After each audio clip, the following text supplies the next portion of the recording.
आरुषि हेमराज हत्याकांड के बारे में आपने कभी ना कभी जरूर सुना होगा। ये दुनिया की सबसे उलझी हुई और सबसे रहस्यमयी मर्डर मिस्ट्री में से एक है। आरुषि हेमराज हत्याकांड नोएडा के सेक्टर 25 में स्थित जलवायु अपार्टमेंट के मकान संख्या L32 में घटित हुई थी। ये घर डॉक्टर राजेश तलवार और नुपुर तलवार का था। डॉक्टर राजेश तलवार एक डेंटिस्ट थे जो अपनी पर्सनल क्लिनिक चलाने के साथ साथ फोर्टिस अस्पताल में भी काम करते थे। आरुषि तलवार राजेश और नुपुर तलवार की इकलौती संतान थी। आरुषि की उम्र हत्या के समय करीब 14 साल थी। इसके अलावा परिवार का एक घरेलू नौकर भी था जिसका नाम हेमराज था। हेमराज मूल रूप से नेपाल का रहने वाला था। हर दिन की तरह 15 मई 2008 को भी आरुषि तलवार सुबह 6 बजे उठ गईं और स्कूल जाने की तैयारी में लग गईं।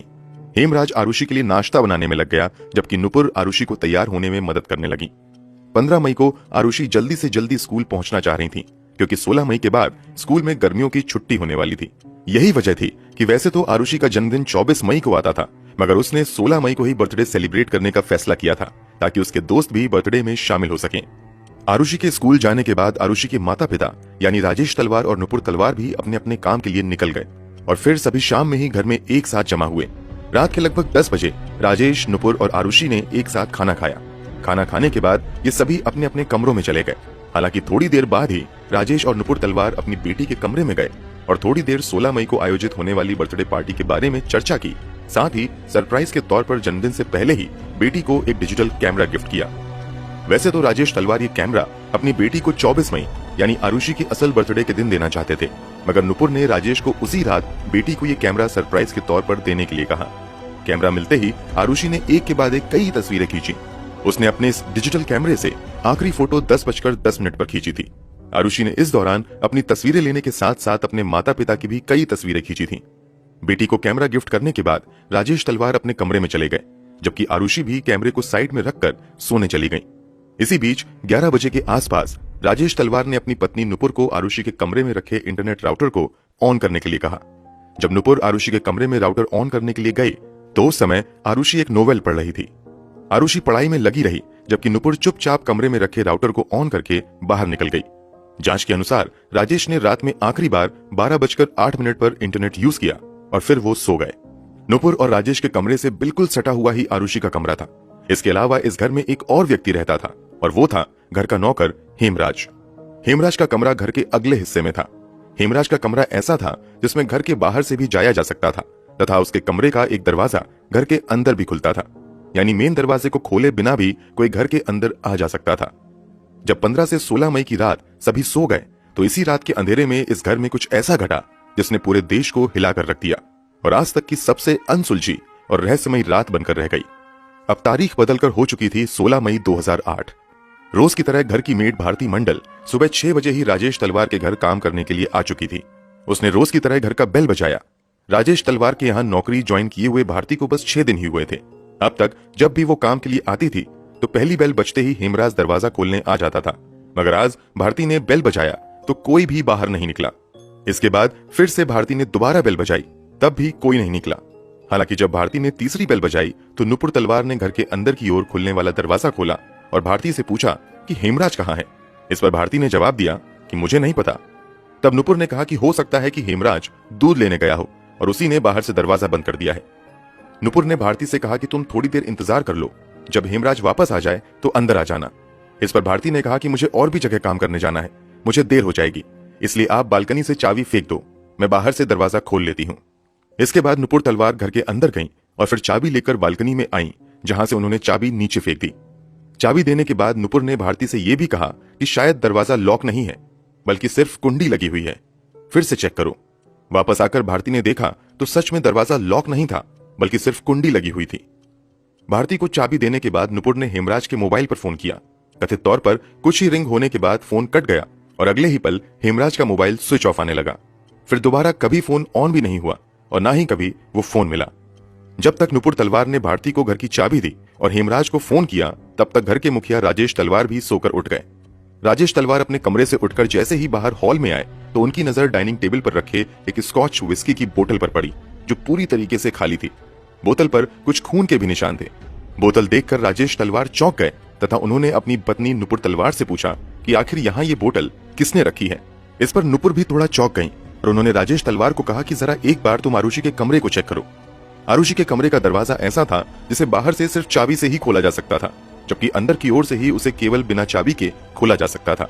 अक्सर रात में सोते समय नुपुर आरुषि का कमरा बाहर से लॉक कर दिया करती थी, मगर उस समय राजेश तलवार ने देखा कि आरुषि के कमरे का दरवाजा थोड़ा सा खुला हुआ है। कमरा खुला देखकर जैसे ही राजेश तलवार अंदर गए, अंदर का नजारा देखकर उनके पैरों तले जमीन खिसक गई और वो बेतहाशा चीखने लगे। आरुषि के बिस्तर पर चारों ओर खून ही खून था। उसका पूरा शरीर खून से लथपथ था, जबकि गर्दन पर गहरे जख्म के निशान थे। आरुषि मरी हुई वहीं पर पड़ी हुई थी। राजेश की चीख सुनकर नुपुर तलवार भागते हुए कमरे के अंदर गई। वहां का नजारा देखकर नुपुर गहरे सदमे में चली गई और उसे समझ ही नहीं आया कि वो कैसे रिएक्ट करे, और उसने बिल्कुल चुप्पी साध ली। अब तक नौकरानी भारती भी बाहरी दरवाजा खोल चुकी थी और घर के अंदर दाखिल हो चुकी थी। जैसे ही भारती घर के अंदर आई, उसे नुपुर तथा राजेश के रोने की आवाजें आईं। उन दोनों को रोता देखकर भारती भी उसी कमरे की तरफ गई। भारती के कमरे में दाखिल होते ही नुपुर तलवार उससे लिपट कर रोने लगी और फिर नुपुर ने ही आरुषि के बदन पर रखे एक कंबल को हटाकर भारती को आरुषि का कटा हुआ गला दिखाते हुए कहा कि ये देखो क्या हो गया, हेमराज ने ये क्या कर दिया। फिर राजेश और नुपुर ने भारती को बताया कि हेमराज ने आरुषि की हत्या कर दी है और भाग गया है। भारती ने उन दोनों को शांत कराने की कोशिश की, साथ ही उनसे पूछा क्या किसी को बुला कर ले आए। इस पर नुपुर ने पड़ोसियों को बुलाने की इजाजत दे दी। इसके बाद भारती भागते हुए घर के बाहर आई तथा उसने इसी जलवायु विहार अपार्टमेंट में रहने वाले अन्य लोगों को आरुषि की हत्या के बारे में बताया। खबर सुनकर बाकी लोग भी कमरे में जमा हो गए। इसी बीच किसी ने जलवायु विहार के सिक्योरिटी गार्ड वीरेंद्र सिंह को कहा कि पुलिस को फोन कर दो। जब पुलिस मौके पर पहुंची तो पुलिस वालों ने देखा कि लगभग 15 लोग लिविंग रूम में खड़े थे, जबकि 5 से 6 लोग राजेश तथा नुपुर तलवार के कमरे में थे, जबकि आरुषि के कमरे में कोई नहीं था। जैसे ही पुलिस वाले वहां पर पहुंचे, राजेश तलवार ने पुलिस वालों को कहा कि घर के नौकर हेमराज ने ही आरुषि की हत्या की है और वो भाग गया है। आप जितनी जल्दी हो सके हेमराज को पकड़िए। चूंकि हेमराज सच में गायब था, इसलिए पुलिस वालों को लगता है कि पहले हेमराज ने शराब पी और फिर शराब के नशे में आकर वो आरुषि के कमरे में चला गया, जहां उसने आरुषि के साथ जोर जबरदस्ती करने की कोशिश की। जब आरुषि ने इसका विरोध किया तो हेमराज ने एक कुकरी के सहारे आरुषि की हत्या कर दी और फिर भाग गया। इस थ्योरी के आधार पर हेमराज को आरुषि का मर्डरर मानते हुए पुलिस ने हेमराज पर 20,000 का इनाम भी रख दिया तथा पुलिस की एक टीम आनन फानन में हेमराज को पकड़ने के लिए नेपाल में उसके गांव के लिए भी निकल गई। इधर पुलिस की दूसरी टीम ने लाश को अपने कब्जे में ले लिया और आरुषि के शव को लगभग 8:30 बजे पोस्टमार्टम के लिए ले जाया गया। पोस्टमार्टम होने के बाद लगभग 1 बजे फिर से आरुषि का शव उसके घर पर वापस लाया गया और लगभग 4 बजे के आसपास आरुषि का अंतिम संस्कार करने के लिए शव को पास के ही शमशान घाट में ले जाया गया। आरुषि के अंतिम संस्कार के बाद पुलिस ने आरोप लगाया कि राजेश तलवार आरुषि का अंतिम संस्कार जल्द से जल्द करना चाहते थे, जबकि राजेश तलवार की दलील थी कि बड़े बुजुर्गों की राय थी कि जल्द से जल्द अंतिम संस्कार कर दिया जाए। लाश मिलने से लेकर अंतिम संस्कार की प्रक्रिया तक इस घर में इतने ज्यादा लोग आए कि क्राइम सीन पूरा का पूरा तहस नहस हो गया। वहीं पुलिस की भी लापरवाही रही कि पुलिस ने क्राइम सीन को सुरक्षित करने के लिए भी बहुत ज्यादा मेहनत नहीं की। इसका नतीजा रहा कि बहुत सारे अहम सबूत नष्ट हो गए। विशेषज्ञों का तो दावा यहां तक था कि लगभग 90% सबूत तो इस लापरवाही की वजह से नष्ट हो ही गए। हालांकि फिर भी फॉरेंसिक एक्सपर्ट्स ने आरुषि के कपड़े, चादर, बेडशीट, मैट्रेस इत्यादि को जांच के लिए फॉरेंसिक लैब भेज दिया। इसके अलावा दीवारों तथा विस्की के बोतल से भी खून के नमूने इकट्ठे किए गए। वहीं बड़े पैमाने पर घर के अंदर से फिंगरप्रिंट्स भी उठाए गए। घर के अंदर जांच के दौरान ही पुलिस वालों की नजर ऊपर जाती हुई सीढ़ी पर पड़ी, जिस पर कई जगह खून के निशान थे। फ्लोर पर भी कई जगह खून के छींटे पड़े हुए थे। इन खून के धब्बों का पीछा करते हुए पुलिस वाले जब ऊपर की तरफ बढ़ते गए तो उन्होंने देखा कि छत पर जाने वाला दरवाजा बंद है। इस पर एक पुलिस वाले ने राजेश तलवार से छत पर लगे दरवाजे की चाबी मांगी। इस पर बकौल पुलिस राजेश तलवार तुरंत घर के अंदर चले गए और काफी देर तक अपने कमरे से बाहर ही नहीं निकले। जब पुलिस वाले ने दोबारा छत की चाबी मांगी तो राजेश तलवार पुलिस वालों पर ही भड़क गए और कहने लगे कि आप यहाँ छत पर जाने में अपना समय बर्बाद कर रहे हैं, उधर कातिल कहीं तब तक भाग जाएगा, आप जाकर पहले उसको पकड़िए। राजेश तलवार की ये बातें सुनकर वहां मौजूद पुलिस वालों ने छत पर जाने का इरादा बदल दिया और हेमराज को खोजने की कोशिश में काफी तेज हो गई। उधर 17 मई 2008 को राजेश और नुपुर तलवार अपनी बेटी आरुषि तलवार की अस्थियों को विसर्जित करने के लिए हरिद्वार निकल गए। इधर 17 मई को भी पुलिस वालों का घर में आना जाना और जांच का सिलसिला जारी रहा। इसी बीच घर में एक रिटायर्ड पुलिस ऑफिसर के गौतम आए। वो क्राइम सीन का मुआयना करने जांच दल में शामिल एक पुलिस वाले के रिक्वेस्ट पर आए थे। जब के गौतम ने भी छत की तरफ जाने वाली सीढ़ी पर खून के धब्बे देखे तो उन्होंने भी छत की चाबी खोजी। चाबी नहीं मिली तो अंत में लॉक तोड़ने का फैसला किया गया। इसी के बाद सुबह के लगभग 10:30 बजे छत पर जाने वाले दरवाजे का लॉक तोड़ा गया। जांच अधिकारी छत पर गए। यहां उन्होंने जो कुछ भी देखा वो देखकर हर कोई हिल गया। यहाँ पर एक लाश पड़ी हुई थी। इस लाश के गले पर भी ठीक वैसे ही जख्म के निशान थे जैसे निशान आरुषि के गले पर थे। लाश देखते ही पुलिस वालों ने उस समय घर में मौजूद राजेश तलवार के भाई को बुलाकर लाश की पहचान करने को कहा। इस पर वो नहीं पहचान पाए कि ये लाश किसकी है। इसी के बाद हरिद्वार के लिए निकले राजेश और नुपुर तलवार को भी फोन किया गया और जल्द से जल्द वापस आने को कहा गया। वापस आकर राजेश तलवार भी उस शव को नहीं पहचान पाए कि छत पर मरा पड़ा व्यक्ति कौन है। हालांकि पुलिस वालों ने शक जताया कि क्या ये हेमराज का शव है, तो इस पर राजेश ने कहा कि मैं पक्के तौर पर नहीं कह सकता।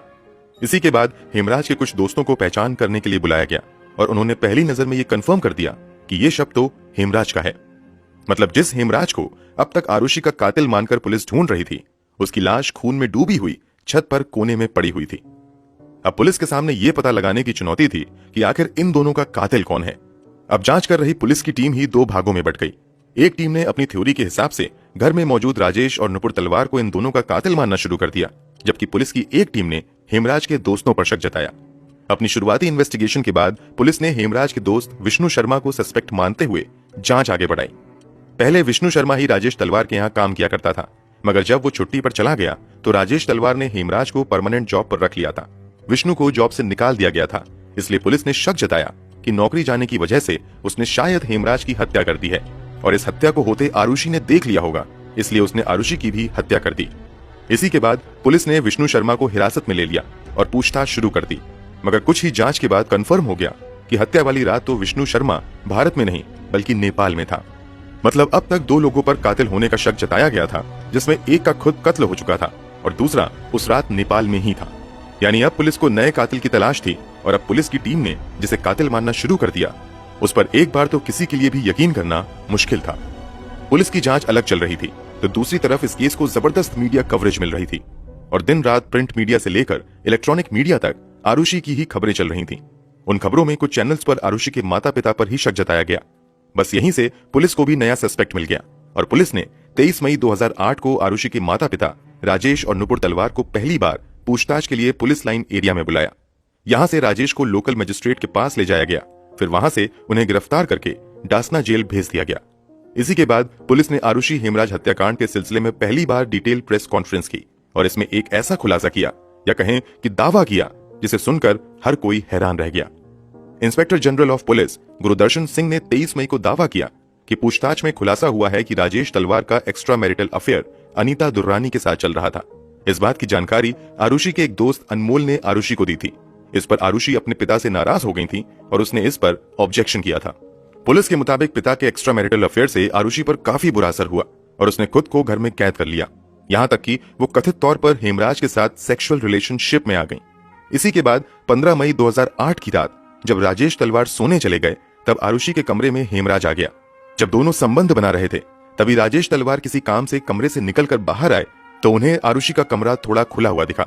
इस पर वो अंदर चले गए जहां उन्होंने देखा कि दोनों आपत्तिजनक स्थिति में हैं। ये देखकर राजेश तलवार को गुस्सा आ गया और उन्होंने हेमराज को मारना शुरू कर दिया और मारते हुए उसे छत पर ले गए, जहां फिर उसके सर पर किसी भारी चीज से वार किया और फिर अपने सर्जिकल ब्लेड से उसका गला काट दिया और छत के दरवाजे को बंद कर दिया। फिर राजेश तलवार नीचे आए, उन्होंने काफी अधिक मात्रा में शराब पी और फिर कमरे में जाकर अपनी बेटी की भी हत्या कर दी। ये शब्द हमारे नहीं है, बल्कि ये दावा पहली बार पुलिस की ओर से ही किया गया था। इस बयान के बाद पुलिस पर आरुषि के चरित्र हनन का आरोप लगने लगा और पुलिस की बहुत ज्यादा खिंचाई होने लगी। इसी के बाद पुलिस वालों ने अपना बयान बदलते हुए ये दावा किया कि आरुषि को अपने पिता राजेश तलवार के एक्स्ट्रा मैरिटल अफेयर के बारे में पता चल गया था तथा वो अपने पिता को ब्लैकमेल करने लगी थी, जिससे राजेश तलवार को गुस्सा आ गया और उन्होंने गुस्से में आकर अपनी बेटी की हत्या कर दी। राजेश को ऐसा करते हुए हेमराज ने देख लिया था। बस उसी गवाह को मिटाने के लिए राजेश ने हेमराज की भी हत्या कर दी। पुलिस ने आरोप लगाया कि दोनों की हत्या के बाद सबूत मिटाने में राजेश तलवार की पत्नी नुपुर तलवार ने भी अपने पति का साथ दिया। इसी के बाद जांच आगे बढ़ती रही। मामले की गर्माहट को देखते हुए केस 1 जून 2008 को सीबीआई को सौंप दिया गया। सीबीआई ने जैसे ही केस अपने हाथ में लिया, जांच का रुख ही बदल गया। शुरुआती जांच में ही सीबीआई टीम को कुछ ऐसे क्लू मिले जिससे उनका शक अब राजेश तथा नुपुर तलवार से हटकर राजेश तलवार की क्लिनिक पर काम करने वाले कृष्णा थडरई पर चला गया। दरअसल जांच पड़ताल के दौरान सीबीआई टीम को पता चलता है कि आरुषि की हत्या से ठीक 2 दिन पहले क्लिनिक पर काम करते समय कृष्णा ने कुछ गलती कर दी थी। इस पर राजेश तलवार ने कृष्णा को बुरी तरीके से डांटा था। इसी के बाद एक दिन कृष्णा ने हेमराज से कहा कि मैं राजेश को बहुत जल्द सबक सिखाऊंगा। ये बात राजेश तलवार के ड्राइवर उमेश शर्मा ने सुनी थी। इसी की गवाही के बाद पुलिस ने शक के आधार पर 7 जून 2008 को कृष्णा को हिरासत में लेते हुए पूछताछ शुरू कर दी। जैसे ही सीबीआई की टीम कृष्णा के कमरे की तलाशी लेने लगी तो वहां उन्हें एक तकिए का कवर मिला जिस पर खून के कुछ निशान थे। इसके अलावा एक कुकरी भी मिला। शक जताया गया कि इसी कुकरी से दोनों हत्या को अंजाम दिया गया होगा। इसके अलावा कमरे से एक ट्राउजर भी बरामद हुआ जिस पर खून के कुछ निशान थे। ये चीजें इस बात की ओर इशारा कर रही थी कि शायद अब असली कातिल पकड़ा गया है। इसी के बाद पुलिस ने कृष्णा का पहले पॉलीग्राफ टेस्ट करवाया। फिर 9 जून 2008 को एम्स दिल्ली में इसका साइकोलॉजिकल असेसमेंट किया गया। फिर 12 जून को कृष्णा का नार्को टेस्ट भी किया गया। नार्को टेस्ट तथा पॉलीग्राफ टेस्ट के आधार पर 13 जून 2008 को सीबीआई की टीम ने कृष्णा को गिरफ्तार कर लिया। नार्को टेस्ट के दौरान कृष्णा ने अपने दोस्त राजकुमार का नाम भी लिया था। राजकुमार राजेश तलवार के दोस्त के यहाँ घरेलू नौकर के तौर पर काम करता था। राजकुमार का नाम आते ही 23 जून को पुलिस ने राजकुमार को भी हिरासत में ले लिया और फिर उसका भी polygraph test, psychological assessment, brain mapping तथा नार्को टेस्ट किया गया और इन सभी के आधार पर राजकुमार को 27 जून को सीबीआई ने गिरफ्तार कर लिया। ये आरुषि हेमराज कत्ल में दूसरी गिरफ्तारी थी। सीबीआई ने तीसरी गिरफ्तारी 30 जून 2008 को विजय मंडल उर्फ शंभू के रूप में की। विजय मंडल आरुषि तलवार के पड़ोसी पुनीत टंडन के यहाँ काम करता था। अब तक पुलिस 3 लोगों को गिरफ्तार कर चुकी थी।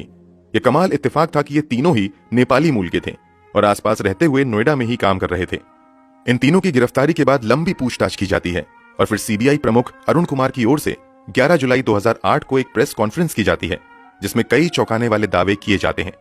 प्रेस कॉन्फ्रेंस में अरुण कुमार दावा करते हैं कि सीबीआई को राजेश तलवार तथा नुपुर तलवार के खिलाफ एक भी ऐसा ठोस सबूत नहीं मिला है जिससे यह साबित हो कि इन्होंने हेमराज या फिर आरुषि की हत्या की हो। 20 जून 2008 को राजेश तलवार का पहला तथा 25 जून को आरुषि की मां नुपुर तलवार का दूसरा लाई डिटेक्टर टेस्ट किया गया। उसमें भी पुलिस को कोई क्लू नहीं मिला। हालांकि सीबीआई ने राजेश और नुपुर को क्लीन चिट नहीं दी थी। दूसरी तरफ सीबीआई ने यह जानकारी दी कि कृष्णा, राजकुमार और विजय मंडल ही फिलहाल प्राइम सस्पेक्ट हैं। दावा यह भी किया गया कि इन तीनों में से 2 लोगों ने आरुषि और हेमराज की हत्या की बात भी कबूल कर ली है। कृष्णा, राजकुमार और शंभू से पूछताछ के आधार पर सीबीआई के ज्वाइंट डायरेक्टर अरुण कुमार ने प्रेस कॉन्फ्रेंस के दौरान आरुषि और हेमराज की हत्या के कुछ संभावित कारण भी बताए। हत्या के प्राइम सस्पेक्ट में से एक राजकुमार के पॉलीग्राफ टेस्ट तथा नार्को टेस्ट के मुताबिक हत्या वाली रात यानी 15 मई 2008 को हेमराज ने राजकुमार, कृष्णा और मंडल को अपने कमरे में पार्टी के लिए बुलाया था। यहाँ चारों बैठकर शराब पीने लगे। यहीं पर एक बार फिर से कृष्णा ने पिछले दिनों राजेश तलवार द्वारा की गई अपनी बेइज्जती के बारे में बात की और कहा कि मैं इसका बदला राजेश तलवार से जरूर लूंगा। राजकुमार के बयान के मुताबिक जब कृष्णा राजेश तलवार के खिलाफ ये बातें कर रहा था तो ये सभी बातें आरुषि ने सुन ली। आरुषि ने लोगों से कहा कि मैं इस बारे में अपने पिता से तुम्हारी शिकायत करूंगी। इस पर कृष्णा को गुस्सा आ गया और उसने अपने पास में रखी कुकरी निकाली और आरुषि के कमरे में जाकर उसकी हत्या कर दी। आरुषि की हत्या करने के बाद कृष्णा भागने लगा जिस पर हेमराज ने उसे पकड़ने की कोशिश की। इस पर कृष्णा का साथ देने के लिए राजकुमार भी उसके साथ में आ गया और दोनों खींचते हुए हेमराज को छत पर ले गए और फिर वहां हेमराज की हत्या कर दी और छत से लगे दरवाजे को बंद करके छत से ही भाग गए। हत्या के दूसरे प्राइम सस्पेक्ट कृष्णा के बयान के मुताबिक शराब पीने के बाद कृष्णा और राजकुमार एक साथ आरुषि के कमरे में दाखिल हुए। यहाँ राजकुमार ने आरुषि के साथ गलत हरकत करने की कोशिश की। आरुषि ने अपने बचाव में हाथ पैर चलाना शुरू कर दिया। इस पर कृष्णा ने अपनी कुकरी निकाली और आरुषि की हत्या कर दी। इन दोनों को ये सब कुछ करते हुए हेमराज ने देख लिया था, इसलिए कृष्णा और राजकुमार हेमराज को खींचकर छत पर ले गए और फिर वहीं उसकी हत्या कर दी। ये तो कृष्णा का पहला वाला बयान था। जब दोबारा उसका नार्को टेस्ट किया गया तो कृष्णा के दूसरे बयान के मुताबिक पीने के बाद राजकुमार और विजय मंडल आरुषि के कमरे में चले गए, जहां इन दोनों ने आरुषि के साथ जबरदस्ती करने की कोशिश की। जब आरुषि ने इसका विरोध किया तो शंभू मंडल ने सीधे आरुषि के सर पर जोरदार वार किया। इसके बाद राजकुमार ने कुकरी से आरुषि की हत्या कर दी। इसके बाद कृष्णा, राजकुमार और विजय मंडल तीनों मिलकर हेमराज को अपने साथ लेकर छत पर चले गए और वहां पर उसे भी मारकर भाग गए। जब तीसरी बार कृष्णा से पूछताछ की गई तो उसके खुलासे के मुताबिक सबसे पहले राजकुमार आरुषि के कमरे की तरफ बढ़ा और उसके पीछे पीछे कृष्णा और विजय मंडल भी गया। राजकुमार ने पहले आरुषि के साथ गलत हरकत करने की कोशिश की। जब आरुषि ने इसका विरोध किया तो कृष्णा ने अपने पास रखी कुकरी निकाली और आरुषि का गला रेत दिया। कृष्णा को यह सब कुछ करते हेमराज ने देख लिया और वो कहने लगा कि मैं इसके बारे में राजेश तलवार को सब कुछ बता दूंगा। इस पर हेमराज को लेकर ये तीनों छत पर चले गए, जहां पर इसकी हत्या करने के बाद वो सभी भाग गए। इसी खुलासे के बाद 12 जुलाई 2008 को राजेश को बेल मिल गई तथा उन्हें लगभग 50 दिन बाद जेल से रिहा कर दिया गया। दूसरी तरफ राजकुमार, कृष्णा और विजय मंडल के खिलाफ जांच आगे बढ़ाई गई। सीबीआई की टीम ने तीनों नौकरों को कातिल मानते हुए जांच आगे बढ़ाई। आगे की जांच में कृष्णा के मकान मालिक के जौहरी ने गवाही दी कि 15 मई की रात तो कृष्णा उनके ही घर पर था और रात में भी कई बार उन्होंने उसे घर में ही देखा। दूसरी तरफ हत्या के दूसरे प्राइम सस्पेक्ट विजय मंडल के मालिक पुलिस टंडन ने जांच कर रही टीम के सामने गवाही दी कि उन्होंने भी विजय मंडल उर्फ शंभू को 15 मई की रात अपने घर में ही देखा था और वो कहीं बाहर भी नहीं निकला था। तीसरे प्राइम सस्पेक्ट राजकुमार के एम्प्लॉयर अनीता दुर्रानी ने गवाही दी कि राजकुमार 15 मई की रात लगभग 12:30 बजे तक तो उनके घर के अंदर ही था। जलवायु विहार अपार्टमेंट में कम से कम उस रात 6 गार्ड तैनात थे। गार्ड में से किसी ने भी इस बात की पुष्टि नहीं की कि उस रात राजकुमार, कृष्णा या विजय मंडल में से कोई भी उस अपार्टमेंट में दाखिल हुआ था। इतना ही नहीं, जब जांच आगे बढ़ी तो पता चला कि इन तीनों में से किसी के भी डीएनए सैंपल राजेश तलवार के घर से बरामद की गई चीजों से मैच नहीं हुए। इतना ही नहीं, इन तीनों के फिंगरप्रिंट्स भी राजेश तलवार के घर में कहीं नहीं मिले। इसके अलावा सीबीआई की टीम ने कृष्णा के पास से जो कुकरी रिकवर की थी और उस पर खून के जो निशान होने का दावा किया गया था, वो खून इंसानों का था ही नहीं। मामला जब और आगे बढ़ा तो दावा किया गया कि सीबीआई की टीम ने जोर जबरदस्ती करते हुए इन तीनों नौकरों को आरुषि और हेमराज की हत्या करने वाली बात कबूल करने पर मजबूर किया था। नार्को टेस्ट में जो भी बातें इन तीनों ने कही थीं, कथित तौर पर वो सभी कहानी पहले इन तीनों के दिमाग में बैठाई गई थी। अभी जांच चल ही रही थी कि सितंबर 2008 में अब तक आरुषि हेमराज हत्याकांड की जांच कर रही सीबीआई टीम को हटाकर इस केस की जांच सीबीआई की नई टीम के हाथों में दे दी गई। सीबीआई की पुरानी टीम जिन तीनों को अब तक प्राइम सस्पेक्ट मानते हुए जांच कर रही थी, उन तीनों को ही सितंबर 2008 में सबूत की कमी होने की वजह से रिहा कर दिया गया। जेल से छूटने के बाद प्राइम सस्पेक्ट में से एक विजय मंडल ने दावा किया कि सीबीआई ने उन्हें दिमागी और शारीरिक तौर पर काफी टॉर्चर किया था। सीबीआई की नई टीम का गठन एसपी नीलम किशोर के नेतृत्व में किया गया तथा एडिशनल एसपी एजीएल कॉल को इन्वेस्टिगेटिंग ऑफिसर बनाया गया। सीबीआई की नई टीम ने फिर से नए सिरे से जांच करनी शुरू कर दी और पूछताछ की शुरुआत आरुषि के पोस्टमार्टम करने वाले डॉक्टरों की टीम से की। पूछताछ के दौरान डॉक्टर सुनील दोहरा तथा डॉक्टर नरेश राज ने नया खुलासा करते हुए कहा कि आरुषि के पोस्टमार्टम के दौरान उन्होंने देखा कि आरुषि के हाईमेन क्षतिग्रस्त थे तथा ऐसा लग रहा था कि आरुषि के मरने के बाद उसके प्राइवेट पार्ट्स को काफी अच्छे से साफ किया गया था। दूसरी तरफ डॉक्टर नरेश राज ने सीबीआई के सामने गवाही दी कि हेमराज के सूचे हुए प्राइवेट पार्ट इस बात की ओर इशारा कर रहे थे कि अंतिम समय में हेमराज सेक्सुअल इंटरकोर्स में शामिल था। फिर अक्टूबर 2009 में क्राइम सीन को फिर से रिक्रिएट किया गया और सीबीआई की नई टीम ने दावा किया कि आरुषि के कमरे की जो हालत लोगों ने हत्या के बाद देखी थी, दरअसल वो बनाई गई थी। यानी हत्या करने के बाद चीजों को अपने हिसाब से सही किया गया और फिर लोगों को आरुषि की हत्या की खबर दी गई। जांच में यह भी खुलासा हुआ कि जिस समय आरुषि का पोस्टमार्टम हो रहा था, उसी समय आरुषि के पिता राजेश तलवार ने अपने एक रिश्तेदार को फोन किया जिसकी पहचान एक रिटायर्ड आला पुलिस ऑफिसर से थी। उन्होंने किसी अज्ञात को फोन किया और फिर उसका फोन पोस्टमार्टम कर रहे डॉक्टर के पास आया। कथित तौर पर यह दावा किया गया कि यह फोन कॉल राजेश तलवार ने डॉक्टरों के पास पोस्टमार्टम रिपोर्ट में कहीं भी आरुषि के रेप होने की बात या फिर प्राइवेट पार्ट में सीमेन मिलने की बात का जिक्र पोस्टमार्टम में न करने के लिए करवाया था। सीबीआई की नई टीम ने आरुषि तलवार के सर पर लगे चोट की एनालिसिस करते हुए यह अंदाजा लगाया कि यह चोट हो ना हो गोल्फ क्लब से की गई है, क्योंकि इंजरी एक ट्रायंगुलर शेप में था। जांच के दौरान पुलिस ने राजेश तलवार के घर से गोल्फ क्लब का पूरा सेट भी बरामद किया, जिसमें से सीबीआई की ओर से दावा किया गया था कि गोल्फ क्लब नंबर 5 से आरुषि तथा हेमराज के सर पर वार किया गया, जिससे उसकी मौत हुई। हालांकि उस गोल्फ क्लब पर किसी तरह के ब्लड के सैंपल नहीं मिले, ना ही वहां से कोई डीएनए या फिर कोई बायोलॉजिकल फ्लूइड भी बरामद किया जा सका। बाद में उन गोल्फ क्लब को कुछ विशेषज्ञों के पास भेजा गया तो उन्होंने अपनी रिपोर्ट में कहा कि वहां मौजूद सभी गोल्फ स्टिक्स में से एक स्टिक को देखकर ऐसा लग रहा था कि हाल ही में काफी अच्छे से साफ की गई हो, इसलिए उन पर से सारे सबूत भी मिट गए हैं। इसके बाद सीबीआई ने अपनी जांच आगे बढ़ाई और 18 से 19 मई के बीच 2010 में एक बार फिर से राजेश तलवार को पूछताछ के लिए बुलाया गया। सभी पूछताछ तथा लंबी जांच के बाद भी सीबीआई टीम को कोई पुख्ता सबूत नहीं मिले। इसी के आधार पर 29 दिसंबर 2010 को सीबीआई की नई टीम ने कोर्ट में इस केस को बंद करने के लिए क्लोजर रिपोर्ट फाइल कर दी। हालांकि इस रिपोर्ट में राजेश तलवार पर आरुषि और हेमराज की हत्या का शक सीबीआई ने जताया, जबकि नौकरों को रिपोर्ट में बेगुनाह बताया गया। अपनी क्लोजिंग रिपोर्ट में सीबीआई ने कहा कि इस बात के कोई सबूत नहीं मिले हैं कि हेमराज का कत्ल आरुषि के कमरे में हुआ था। हेमराज के ब्लड सैंपल भी कहीं भी आरुषि के कमरे में नहीं मिले। इसके अलावा राजेश या नुपुर के कपड़ों से भी हेमराज के सैंपल नहीं मिले। सीबीआई टीम को हत्या में इस्तेमाल किए गए हथियार भी कभी नहीं मिले। हालांकि रिपोर्ट में सीबीआई ने दावा किया कि जैसा कट आरुषि और हेमराज के गले पर था, उसे देखते हुए लग रहा था कि यह किसी प्रोफेशनल ने सर्जिकल ब्लेड से ही किया है। चूंकि डॉक्टर राजेश तलवार और नुपुर डॉक्टर थे, ऐसे में संभावना जताई गई कि उन्होंने ही सर्जिकल ब्लेड से इन दोनों का गला काटा है। राजेश और नुपुर की बेगुनाही की सबसे बड़ी वजह यह भी रही कि किचन में जो शराब की बोतल रखी थी, उस पर जो फिंगरप्रिंट्स मिले और जो खून के निशान उस बोतल पर थे, वो ना तो पहले के 3 प्राइम सस्पेक्ट से मैच हुए और ना ही राजेश और नुपुर के सैंपल से मैच हुआ। इसके अलावा पूरे केस में हत्या के क्लियर कट मोटिव का भी पता नहीं चल पाया। इन सभी के आधार पर सीबीआई ने कोर्ट से इस केस को बंद करने की अपील की। केस बंद करने की बात तो ठीक थी, मगर इस क्लोजिंग रिपोर्ट में राजेश तलवार पर जो उंगली उठाई गई थी उससे राजेश तलवार खुश नहीं थे और वो खुद पर की गई सीबीआई की टिप्पणी के खिलाफ कोर्ट पहुंच गए। राजेश तलवार को ये कदम कुछ हद तक उनके लिए आत्मघाती साबित हुआ, क्योंकि वो कोर्ट में बेगुनाह साबित होने गए थे, मगर वहां वो उल्टा फंस गए और एक बार फिर से केस की जांच शुरू हुई। कोर्ट ने क्लोजर रिपोर्ट को चार्जशीट में बदलकर राजेश और नुपुर तलवार पर ही मामला दर्ज करते हुए फिर से जांच करने का आदेश दिया। कोर्ट का मानना था कि राजेश और नुपुर तलवार पर मामला दर्ज करने के लिए पर्याप्त सबूत हैं। अब इस नई जांच के बाद सीबीआई के एडिशनल एसपी एजीएल कौल ने आरुषि हेमराज हत्या की नई थ्योरी पेश की। सीबीआई के मुताबिक 15 से 16 मई की रात राजेश तलवार जब अपने कमरे में सो रहे थे तो उन्हें कुछ आवाज सुनाई दी। आवाज सुनकर वो अपने कमरे से बाहर आए और हेमराज के कमरे की तरफ गए। वहां उन्होंने देखा कि कमरे में कोई नहीं है। फिर उन्होंने ध्यान दिया तो उन्हें एहसास हुआ कि आवाज तो आरुषि के कमरे से आ रही है। इसी के बाद उन्होंने हेमराज के कमरे में रखे एक गोल्फ स्टिक को अपने हाथ में लिया और दौड़ते हुए आरुषि के कमरे में पहुंचे। यहां उन्होंने देखा कि आरुषि और हेमराज एक साथ बिस्तर पर हैं। सीबीआई ने इसे ऑब्जेक्शनेबल पोजीशन के तौर पर डिस्क्राइब किया है।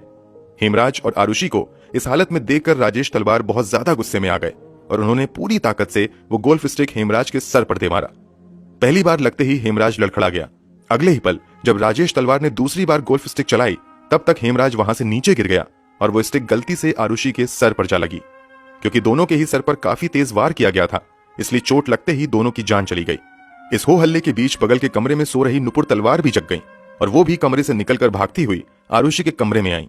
यहाँ उन्होंने देखा कि आरुषि और हेमराज मर गए हैं। यहाँ पर नुपुर तलवार के पास कोई ऑप्शन नहीं था, इसलिए उन्होंने अब पति के साथ मिलकर पहले हेमराज के शव को एक चादर में लपेटा और ले जाकर छत पर रख दिया। यहीं पर हेमराज के गले को सर्जिकल ब्लेड से काट दिया और छत के दरवाजे को लॉक कर दिया। इसके बाद फिर वो नीचे आए जहां उन्होंने आरुषि के गले को भी काट दिया और फिर कथित तौर पर आरुषि की मां नुपुर ने आरुषि के प्राइवेट पार्ट्स को अच्छे से साफ किया, कपड़े ठीक किए और फिर राजेश ने आरुषि के गले को भी काट दिया ताकि इसे हत्या का रूप दिया जा सके। इसके बाद राजेश और नुपुर ने मिलकर खून के निशान को वहां से मिटाना शुरू कर दिया। साथ ही हत्या में इस्तेमाल किए गए गोल्फ स्टिक को भी छुपाया और सभी संभावित सबूत को वहां से हटा दिया। इसके बाद फिर राजेश तलवार अपने कमरे से बाहर निकल कर आए और घर में दाखिल होने वाले दरवाजे को बाहर से लॉक कर दिया और वहां से हेमराज के कमरे से होते हुए फिर से घर के अंदर चले गए ताकि सुबह यह बताया जा सके कि किसी ने बाहर से दरवाजा लॉक कर दिया है। इसके बाद राजेश तलवार ने घर में रखी स्कॉच विस्की पी और सुबह होने का इंतजार करने लगे। फिर सुबह हुई, घर में मेड आई और यहीं से सब कुछ प्लान के मुताबिक आगे बढ़ता चला गया। सीबीआई की इस नई थ्योरी और पेश किए गए सर्कमस्टेंशियल सबूत को कोर्ट ने सही मानते हुए 25 नवंबर 2013 को राजेश और नुपुर तलवार को आरुषि तथा हेमराज की हत्या का दोषी करार दिया। इसके अलावा इन दोनों को सबूत से छेड़छाड़ करने, जांच को गलत दिशा में ले जाने तथा गलत एफआईआर दर्ज करवाने का भी दोषी पाया गया। दोषी करार दिए जाने के बाद 26 नवंबर 2013 को आरुषि और हेमराज की हत्या के जुर्म में राजेश तलवार और उनकी पत्नी नुपुर तलवार को कोर्ट की ओर से उम्र कैद की सजा सुनाई गई। कुछ महीने जेल में गुजारने के बाद जनवरी 2014 में राजेश और नुपुर तलवार ने निचली अदालत के फैसले के खिलाफ इलाहाबाद हाईकोर्ट में अपील कर दी। 12 अक्टूबर 2017 को इलाहाबाद हाईकोर्ट ने निचली अदालत के फैसले को पलटते हुए राजेश और नुपुर तलवार को आरुषि और हेमराज की हत्या के आरोप से मुक्त करते हुए जेल से रिहा कर दिया। इलाहाबाद हाईकोर्ट ने सीबीआई को फटकार लगाते हुए कहा कि सीबीआई सही तरीके से जांच करने में असफल रही तथा केवल अपने द्वारा गढ़ी गई थ्योरी के आधार पर राजेश और नुपुर तलवार को दोषी करार दे दिया। इलाहाबाद हाईकोर्ट के फैसले के बाद राजेश और नुपुर तलवार जेल से बाहर आ गए। वैसे 8 मार्च 2018 को इलाहाबाद हाईकोर्ट के फैसले को सीबीआई ने सुप्रीम कोर्ट में चुनौती दी है। 10 अगस्त 2018 को सुप्रीम कोर्ट ने इस केस की सुनवाई के लिए मंजूरी दे दी और मामला अब सुप्रीम कोर्ट में विचाराधीन है। अब आरुषि तलवार के पिता राजेश तलवार तथा मां नुपुर तलवार इस केस में पीड़ित हैं या फिर गवाह हैं या फिर हत्यारे हैं, वो तो समय ही बताएगा। कुल मिलाकर वर्षों पहले जिन सवालों के साथ ये केस शुरू हुआ था, आज भी उसी सवाल पर अटका हुआ है कि आरुषि और हेमराज की हत्या किसने और क्यों की थी। क्योंकि मामला अभी विचाराधीन है, इसलिए हम इस पूरे मामले पर कोई भी अंतिम टिप्पणी नहीं देंगे। इस केस का सच जो भी है वो बाहर आना चाहिए और आरुषि तथा हेमराज को इंसाफ मिलना ही चाहिए। वीडियो के बारे में अपनी राय कमेंट बॉक्स में जरूर दें। अगर आपको हमारी मेहनत पसंद आई हो तो इस वीडियो को लाइक। मिलते हैं क्राइम की दुनिया से जुड़ी ऐसी ही एक और सच्ची कहानी के साथ अगले वीडियो में। धन्यवाद।